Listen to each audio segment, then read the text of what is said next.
Hi, I'm Ashley, and I'd like to let you know about a brand new season of the award-winning podcast, The Missing, which has come to North America for the first time. Every Monday, we tell the story of a long-term missing person in the US and Canada. We hear from their loved ones, and we explore the potential leads, clues, and last sightings. And we invite you, the listener, to get in touch.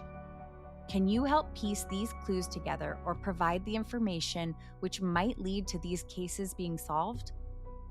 Come and join our community of listeners on The Missing and become part of the search. The Missing is out now, wherever you get your podcasts.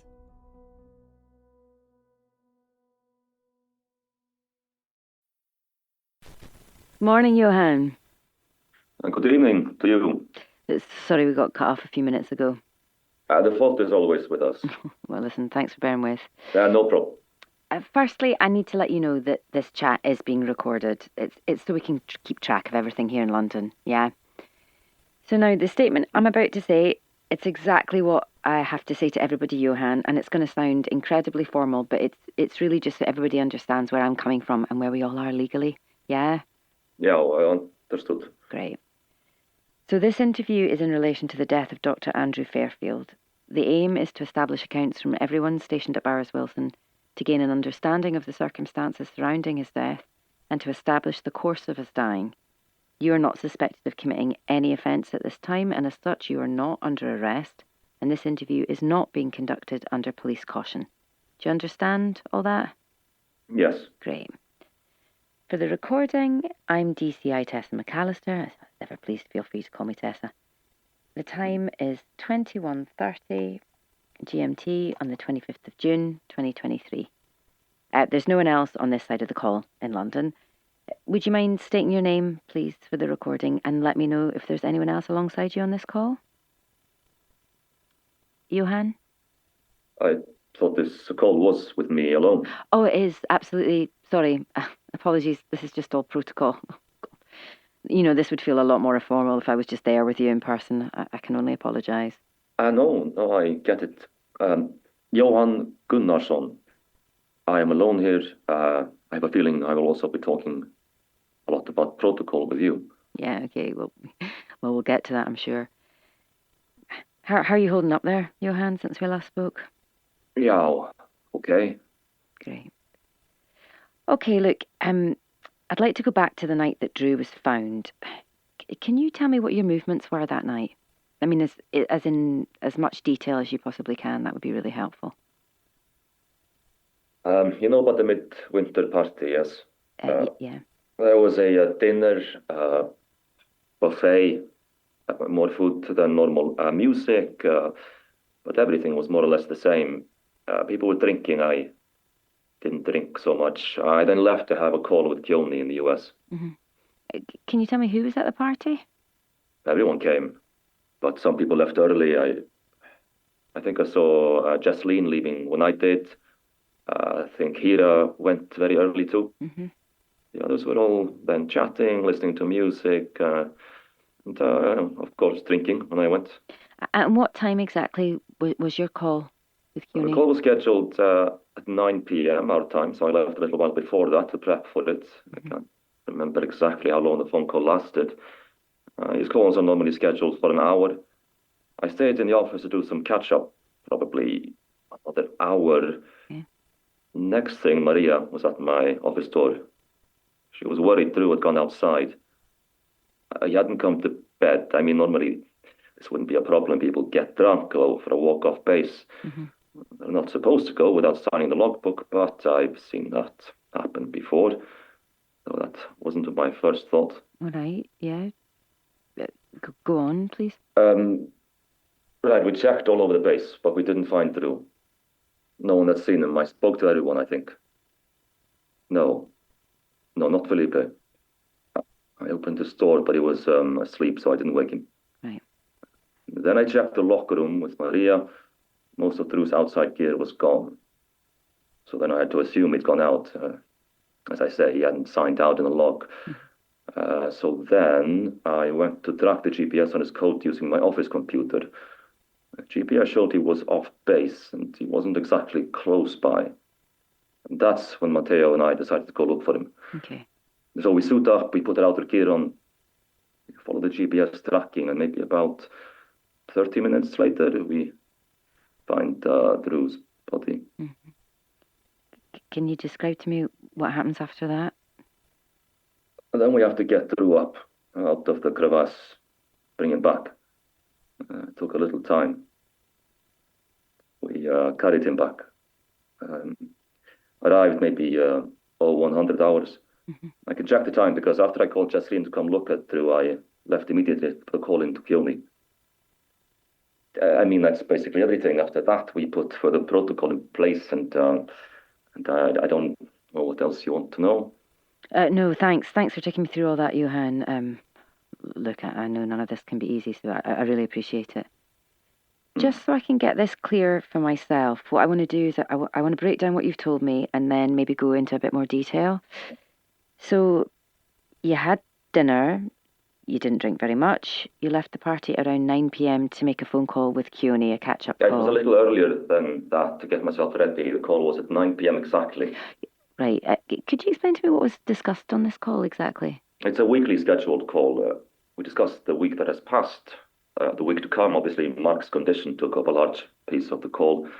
Keone MD, Michael Farrell, has an assistant on the call with him called Richard. Mm-hmm. I'm sure he can verify the time. So what came up exactly, I believe it takes minutes of a sort. Yeah, of course. Thanks.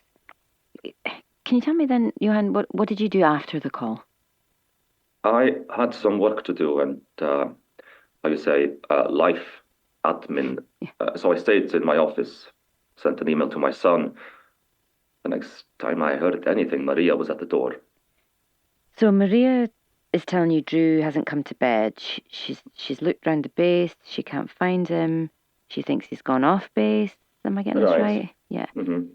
You said that wasn't your first thought, though. Can you explain to me what you meant by that? I meant I didn't think he was off base. Okay. So what were you thinking at this point? Yes, well, maybe that he was in someone else's bedroom. I've seen that before. But she checked and he wasn't. Right. So to clarify, at this point, you had actually managed to account for everybody's whereabouts, right. yeah? Yes, but after we searched, we had some people were in bed asleep, others were up watching movies, etc. And then Maria and myself went to look in the locker room to see if his gear was there, and most of it wasn't. So then I had to assume he was off base. Johan, can you describe to me what these lockers actually consist of? What do you mean? Well, I mean, do they have padlocks? Is there a code? How do they work? No. They are open. They're fully accessible. Right, okay, thanks. And talk me through what his outside gear would actually normally include. His main outer coat, trousers, boots, extra layers. There was only one of his extra layers in his locker, I think. Right. And so that's when you go back to your office, yeah, and locate Drew's GPS tracker in his coat? And that's how you know he's definitely off base, right? Is that right? Mm-hmm. And then you and Matteo, you go out and search for him at that point? Yes. Why'd you take Matteo, Johan? A protocol. Matteo is next in line. Some of the other men had also been drinking very heavily. Sure. It wasn't appropriate to ask anyone else, Yeah, I get it. regardless. Mm-hmm, yeah. So you dress up in your gear and you set off to find Drew. Okay, listen, can you talk me through a wee bit that moment of discovering him? And if it's not too difficult for you. Yeah, we followed the GPS location. We weren't sure. I have to say, by the way, visibility wasn't exactly clear. But then now the opening started coming into view. I thought, fuck, he's fallen down there. Excuse my language. Yeah. Anyway, so Matteo and I approach. We have torches, obviously. We lean over. We see him. He's there, down there. So immediately, we know at the very least he is going to have hypothermia. We secure the ropes and Matteo goes down. He's calling to him. No movement. No signs of consciousness. I knew he was dead, if I'm honest. I mean, I don't think I said that to Matteo. We just set to work very quickly to bring him out of the crevasse. Mm-hmm. When did you know that he had actually died, Johan? It was confirmed to me when we got him out. Mm-hmm. Carry on, sorry. Keep talking me through it if you can. Yeah, well, when we got back to base, Jocelyn was called on immediately, and then I made the phone call to Keone HQ. Who did you speak to there when you called? Well, there's a disaster line. Believe it or not, they have them, these companies, oil rigs, war zones. Right. I never wanted to call them, though. And then they have a protocol that sets in. Yeah, understood. Listen, apologies, but you're talking to not only an Antarctic layperson, but a complete and utter technophobe. But you're just going to have to explain these GPS trackers and the codes to me, I'm afraid. Does everybody get one? How do they work? Well, no, it's a new piece of our kit. We all got sent new codes this year. And the GPS comes sewn into the codes as standard. But right. Some of us have codes we've been using for Antarctic expeditions for years. So some didn't take too well to a uniform sorts, you know. Yeah, like who? I remember Anders for one, but I think a few other people don't wear theirs. What about you? Do you wear yours? Well, a free coat is a free coat. As I say, sadly, it came into its own that night. Johan, would it be possible to get a list of who took the coats and who didn't? Everyone took them. Mm. They used them. We can't say. We could check the locker rooms, I suppose. Yeah. Could you do that? Thanks. And can you also tell me who knew about the GPS trackers? Not a clue. It's just a safety feature, like reflector tape on clothing. Technology just gets upgraded. I mean, at the guess, I'm sure the people who go off base know about them. I don't know. There was a memo, I think. Matteo may remember. Oh, that's fine. Don't worry. No, actually, I do remember talking to a few of the team about it one day, just, very informally. I couldn't recall who exactly. Sorry, it's a while ago. It's okay, I get it, honestly. The software is then downloaded onto my computer system, I suppose, during an update, and there it is. The tracking program is very easy to use. That is good, thank God, because I didn't have to think about it until that night. Well, look, thanks for walking me through all that, Johan. You've made it really clear for me. Yeah, no problem. Can we maybe talk about Mark Rennick for a wee bit? How's he doing? It's the same as he was last time we spoke. He's drowsy, he sleeps a lot. And is that from the sedation or something else, do you think? I would have to assume it was the sedation, maybe also his lack of activity. Yeah, have you got any concerns about that? We try to keep him in a routine. Breakfast, lunch, dinner. Yeah, I know, but no exercise? I mean, not even supervised at the gym? I'm sorry, I hear you have got a gym, yeah? Mark behaved in a violent way. I have to follow duty of care. That means no gym, no outside walk. We can't risk harm to anyone else. Where does this guidance come from with how you're treating Mark? Keone, of course. Right. They make the rule book. Duty of care is the company's health and safety policy. It is also medical, which comes under Jocelyn. Of course. Food, heating. My job is to ensure that all of the base runs smoothly. So you believe Keone's made the right call here, do you? But I made the call at first, and Keone agreed with me. The rest of the crew's safety is more important than Mark being able to spend time on a stationary bike. That's just how it is. I have seen winter over syndrome before, and this is how it plays out. People are aware of this, and if they are not, then they should read the handbook better. No. Forgive me, Johan. I wasn't questioning your judgment here. No, it's not judgment. It's how things are done. No, I get that now. I really do. Thanks. Actually, I feel there's quite a lot of overlap between Antarctic protocols and police procedure, you know? Wouldn't be surprised. Can you explain to me about this key access to Mark's room? The key to his room lock is kept in a lockbox with a code Yeah, where is this lockbox? in my office. And who's got access to it? Maria, she takes breakfast, Jack, lunch, and Luca, dinner. So 4 people have access to Mark's door. Is that correct? 5. Matteo also has the code. As deputy, he needs access in case of an emergency. Sure, of course he does, yeah. Could anyone have shared the code access to Mark with anyone else? They were under strict instructions not to. Mm-hmm. Okay, all right, listen, Johan, I know we covered this in our last chat, but just so I have it on this interview, can you just help me again with the matter that Drew had, where he seemed to have this theory that something or someone else was causing Mark's breakdown? What do you make of that? Well, as you know, I strongly disagree. Look, for me, it is classic winter-over syndrome.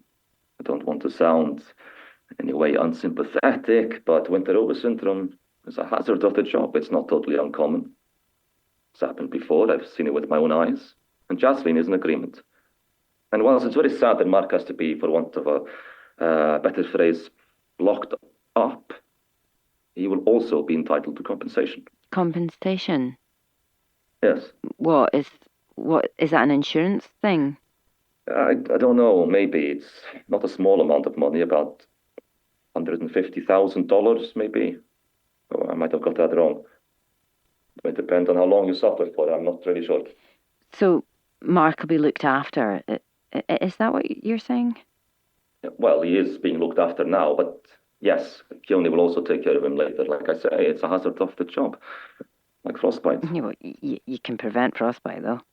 To a certain degree, you can prevent winter-over syndrome. It's also bad luck. Yeah. Well, thanks, Johan. That's all really helpful. On another note, I've been going through Drew's journal, his diary thing.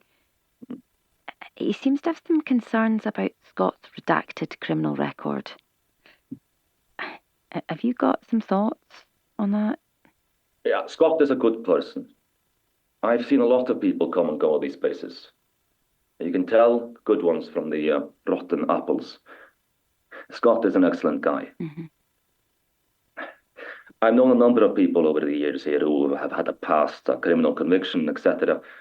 Now, of course, this wouldn't be the case today. No. I mean, technically, he would probably fail the checks. But all I know is that Scott is a hard worker, nice guy, and a great chef.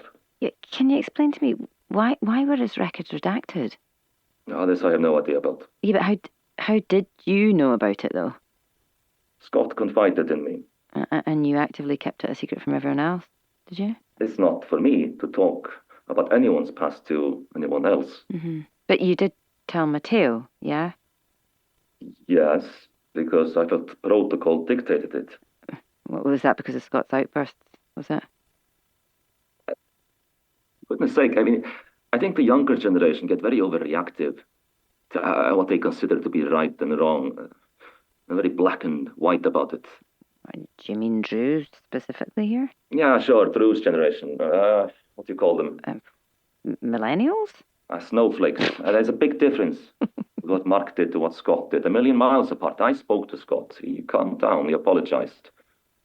Being a chef is stressful. It's a stressful environment. So do you think Drew was often quick to overreact, do you? I don't know. Drew and I are very different people. I'm, how you say, old school. He's new. I would argue that I am probably more pragmatic in my approaches. Maybe that is age. But Drew definitely seemed to get more emotional about things, like the Mark situation and the Scott thing. I think he was finding it tough when people found out about the recordings. Right, yeah. On to that. Can you tell me what you knew about these recordings? I mean, his secret mission, as he referred to it sometimes, I think. Yeah, I was informed about it. I'm not sure I knew he called it a mission. Yeah. I knew he was recording in 2 separate locations, but I never really spoke to him about it. Mm-hmm. Look, I don't get involved in people's research. It's not my place to comment. It's not my field of expertise. But If you have to ask me, I'd say it was a bad idea. Yeah, why do you think that? A breach of privacy? But like the GPS trackers, you mean? No, that is health and safety. An audio recording device is not health and safety related. Gotcha, yeah. Johan, could I ask you to describe to me the drink and drug culture on the base? Well, I'd say there's a rich culture of drinking on the base. We do have a bar. Some stations have more than one bar. As for drugs, I haven't seen anyone taking recreational drugs. If I did, I would have to report it. Which is probably why, if there were any, people would keep as far away from me as possible. Look, just so you know, I'm not interested in pursuing anyone's previous misdemeanors here. The only thing I'm interested in is in relation to Drew's murder, you understand? I mean, that's the absolute priority, yeah? Yeah, I get it. Thanks. Look, Johan, I also want you to know this is really frustrating for me personally, that I can't be there with you. Otherwise this investigation, sorry. No, I appreciate you saying that. It's frustrating for us too, It feels there's no moving anywhere until we can open the base up, get Drew's body repatriated to his family, give the people here the help they need, and just find out what happened. Yeah, absolutely. Well, that's what we're all working towards. Listen, forgive me for this, but I'm going to need you to do another sweep of the base, Johan, for the murder weapon. I'm really sorry to ask. But we have. I know, but anywhere you haven't tried, or go back over the places you have, it's such a key piece of information. Obviously, if we had boots on the ground there, we'd be doing it ourselves, but... Yeah, no, of course, we'll have another search. Great. I also need to ask if you mind taking your phone to Lucas so we can get the data downloaded from that. Just like you did with Drew's, yeah? Yes. Sorry, I will do that. Did you receive Drew's data? I'll need to check that with the team, actually. Yeah. No, but I mean, we had a few issues at first. They said downloading it. No, I mean, uploading. Yeah, no, I heard that. Oh, right. Who from? Maria mentioned it earlier. Oh, yes. Luca needed the unlock code, and luckily Maria knew it. See, I'm glad I've got a tech team who can deal with all this. I'd be lost. Likewise. Mine is an old Nokia. They call it Brick. So good luck to Luca getting anything off that. Other than, my snake scores. Oh, the good old days, eh? Just a couple of other things have come up before you go. Did you know anything about a previous relationship that Drew had been in before Maria? No, sorry, I don't know anything about that. No, okay, not to worry. And does Thomas Davies ring a bell? Thomas? Davies. No. It's just, he's worked for Keone in the past. I think him and Drew crossed paths on another base. I wouldn't mind a copy of his Keone file if I can. No, I can ask HR for sure. They may want to know why. No, he comes up in Drew's recordings. I just want to make sure I've left no stone unturned. Yeah, sure, I will ask them. Great. Also, Drew mentioned Luca being accused of voyeurism. Again, I see this is a little bit of an overreaction from the younger generation. The snowflakes. I don't like being called that. No, they do not. I presume there's a record of that accusation, is there? Of course. Yeah, well, I'm going to need that paper trail to be sent over, too. That's okay. Okay, I will talk to HR. I'll do my best. Brilliant. Thank you, Johan. And listen, going on your experience of everybody there, would you say that anyone's been acting differently at all since Drew was found? Anyone that you notice in particular? I have to say that, well, the whole vibe of the place has changed. It's a little zombie-like here at the moment. It's the only way I can think to describe it.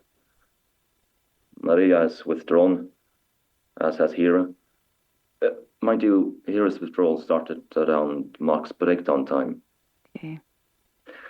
I found Sienna very upset the other night. And was that unusual? Yeah, for her, she's a tough cookie, tougher than most. It's affecting everyone. Scott is very quiet, Luca too. People are in shock, still. It's not something we can get over yet. It's been a shock for all of us. This is why we need answers. Yeah, I couldn't agree more. Listen, thanks again, Johan. So helpful, as ever. Yeah. I'll get my phone, of course, to Luca now, and the other things hopefully will follow shortly. If not from me directly, then from Keone. Brilliant, appreciated. Johan, are you still there?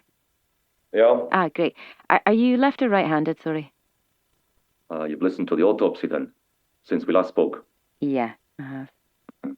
I am right-handed. Okay, thanks.